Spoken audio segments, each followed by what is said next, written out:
Hear ye, hear ye, Sins of a Solar Empire 2 is now available to play. Sort of. After being announced a couple of months back, we can now all play the much anticipated sequel to Sins of a Solar Empire by pre-ordering on the Epic Games Store. Now that's a few words that a lot of people won't like, and don't worry, I completely understand. If you're not keen on picking up Sins 2 right now, don't feel like you have to. The TLDR for this video is that the game is still very early on, and if you'd rather wait until it hits 1.0, or at least has multiple factions, no one, least of all me, could blame you. Still though, whether you're considering picking up the game or not, watch on, as I'll give you all the info on what's included in this first release of Sins of a Solar Empire 2, and on what's to come with future releases. But here's the game, this is it, and as of now, I gotta say, it's looking great, and it's left me pretty optimistic.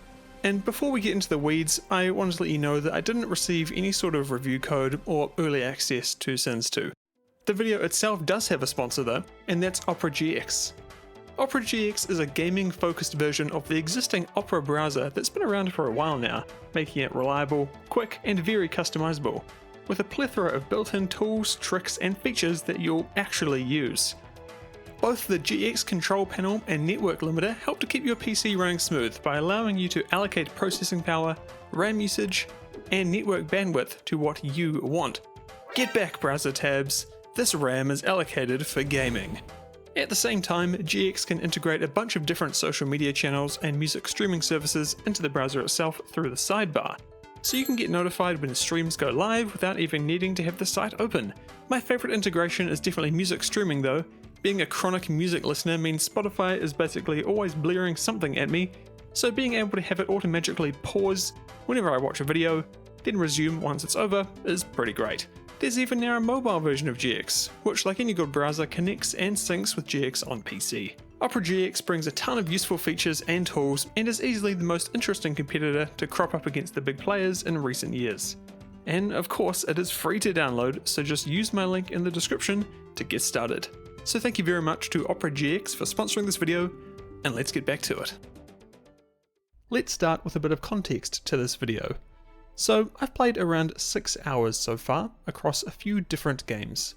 There's one that I played to completion versus 3 AI in a free-for-all that took around 4 hours, and 2 smaller games of about an hour each that I just messed around in to try and find out new things. In that big game, I essentially maxed out the tech tree, built every ship and structure currently available, conducted business with the minor factions, and tried to utilize every mechanic on offer.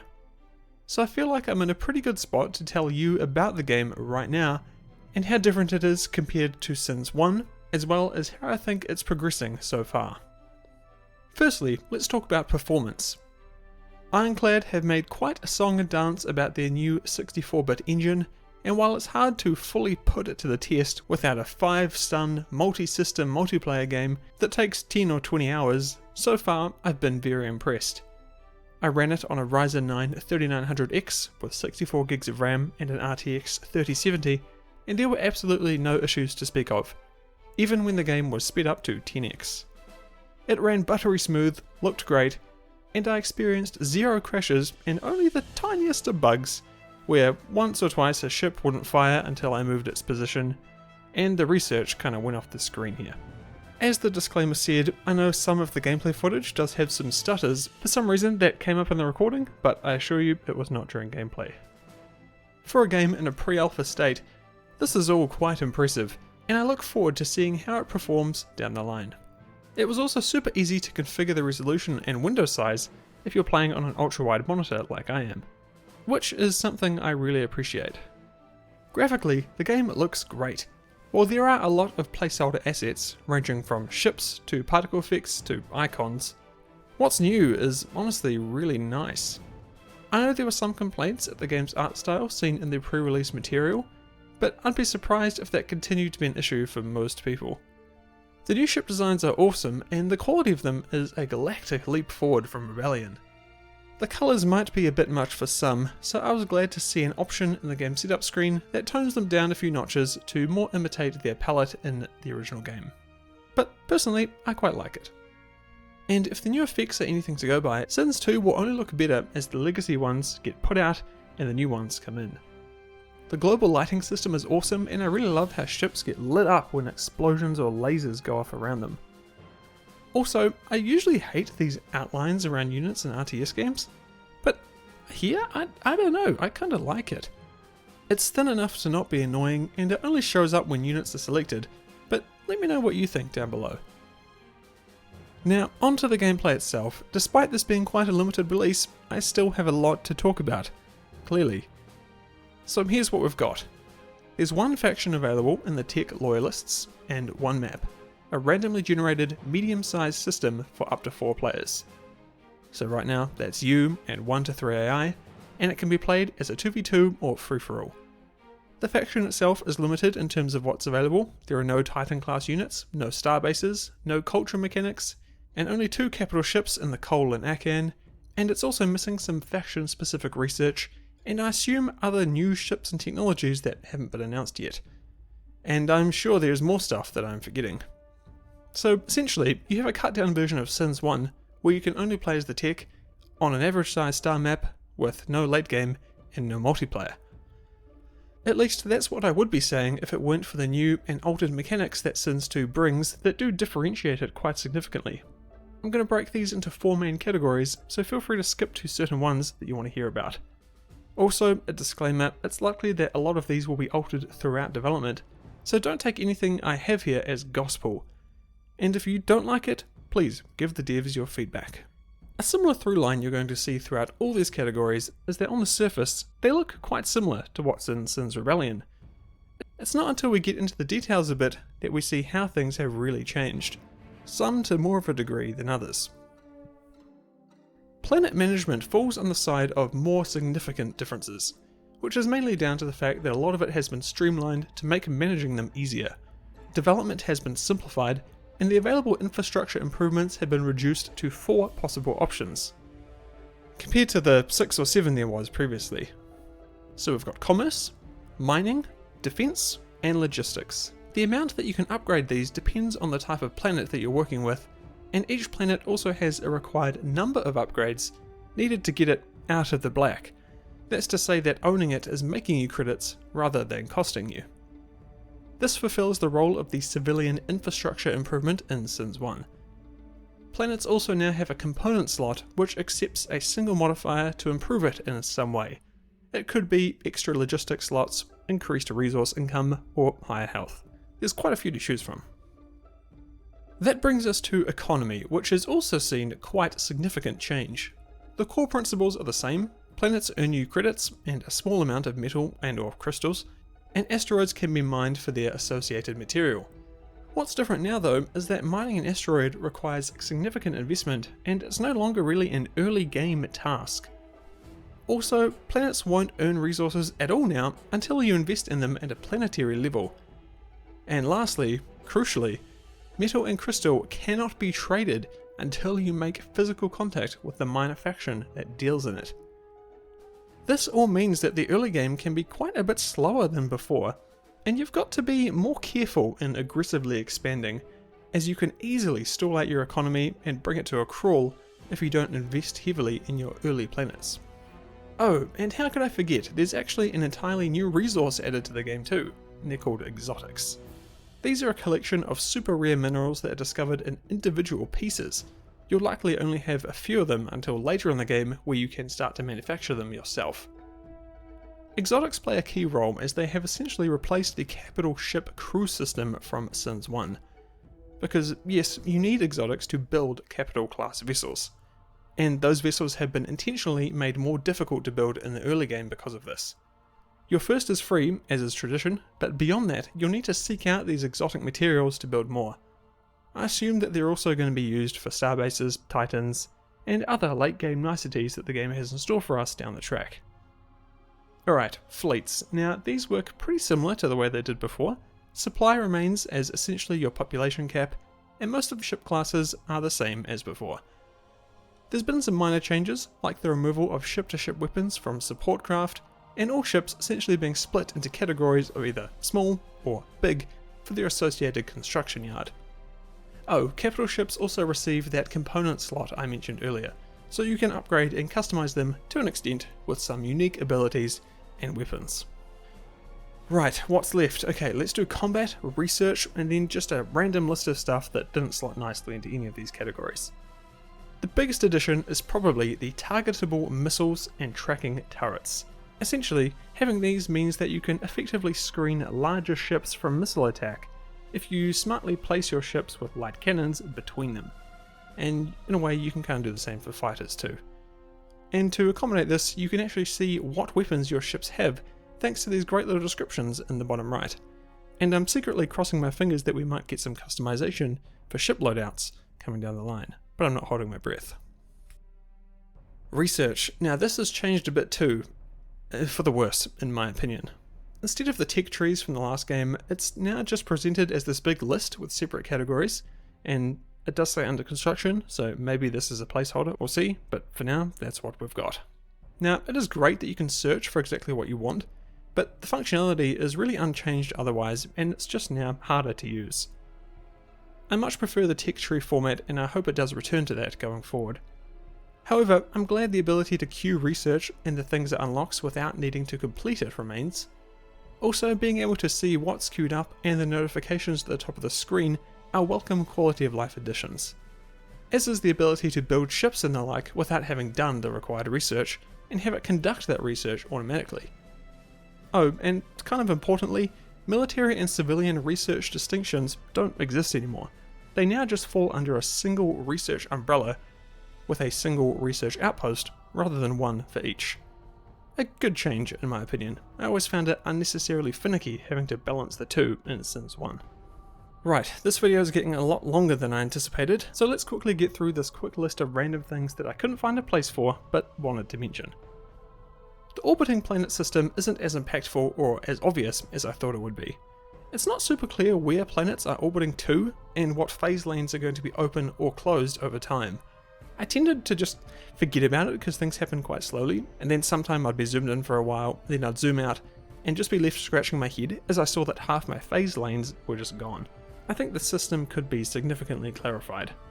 Thankfully, you can turn it completely off in the options if you like to keep it static like the old game.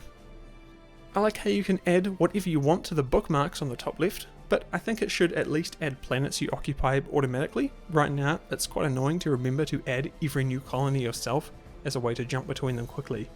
Some customization options for how the system works would be great. For example, I wish it added planets and maybe capitals, starbases and titans automatically, and you could add other ones manually, something like that. I do like how hangars now automatically allocate 50-50 fighters and bombers when you build them. I'd like to know the lore about what happened to the Kodiak cruiser. It's the only ship that's been replaced wholesale in the tech lineup, but it remains in the pirate fleet. And don't get me wrong, this new one is better, but still, just interesting. I like how ships navigate with more three-dimensional movement, just looks really cool. And lastly, I do think the UI could use a bit more work. There's quite a lot of dead space around, and it would be sweet to see it, say, change with your player colour, rather than always being this kind of teal blue. Right, that's it. I'm sure I'll remember stuff later, but this is getting way too long, so let's move on. Being an early access game, Sims 2 comes complete with a development roadmap and planned feature list to lay out its journey to 1.0.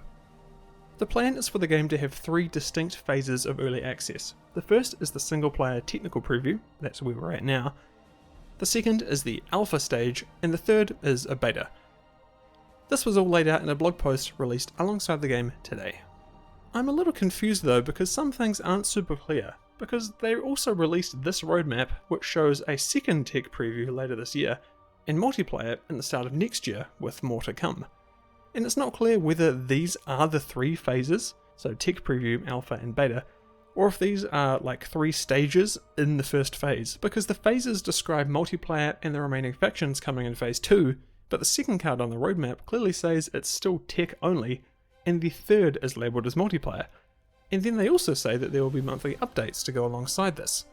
Who knows, I'm not sure, to be honest, they're probably not sure either, but still, some further clarity or single source of truth on this would be nice. If anything, I'd trust the blog posts the most. And lastly, an important point is that, as of this video, there's no set or even approximate final release date as of yet. My guess? Maybe a year from now, end of 2023. As much as people often disparage early access though, I do think this is the right way to do it. Apart from the Epic exclusivity, though personally I'm not that fussed, especially in this early access stage, but if the game doesn't see a Steam release at 1.0, I know that there's going to be more than a few angry gamers out there. You're probably in my comments right now. And if they go down that road, I really do hope the cash infusion from Epic is worth that. Aside from that though, they're being very clear from the outset what their goals are and are asking for as much feedback as they can get. And if you're playing right now, I'd encourage you to give your own feedback too. I plan to deliver my own right after I'm done making this video. So, that's the first release of Sins of a Solar Empire 2. It's an exciting day for RTS fans, that's for sure, and I woke up this morning feeling pretty elated that I was about to play it. But Sins 2 is early on in development, and there's a long road ahead of us before we hit a version 1.0 release. So if you're thinking of buying in now, consider what you're actually wanting. Because for most people, if you want the gameplay that Sins 2 is promising, you should probably just go back and play Rebellion if you're new to the series, or continue playing it if you've been around the block before, or try some mods maybe.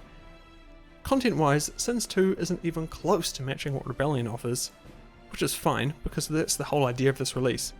It's a technical preview, it's meant to showcase new features and mechanics, and then take feedback on what's been developed so far, and then receive guidance from the series' most dedicated players to direct the game into the best it can be for its 1.0 release. But if you are one of those dedicated fans, then I say go for it, why not? The preview is technically very stable, the new mechanics are engaging, it's fun, and the devs will be more than eager to get your thoughts on the state of the game right now. Personally, I think this is a really great start, and I couldn't be more optimistic on how Sins of a Solar Empire 2 is shaking up. Godspeed, Ironclad, Godspeed. But, ironically, do take your time. Don't worry, we'll be there when it's ready. Thank you all very much for watching. If you like what I do here, consider supporting me by dropping a like and a sub to the channel. And if you'd like to go even further, then you can do so by joining my Patreon for as little as $1 a month.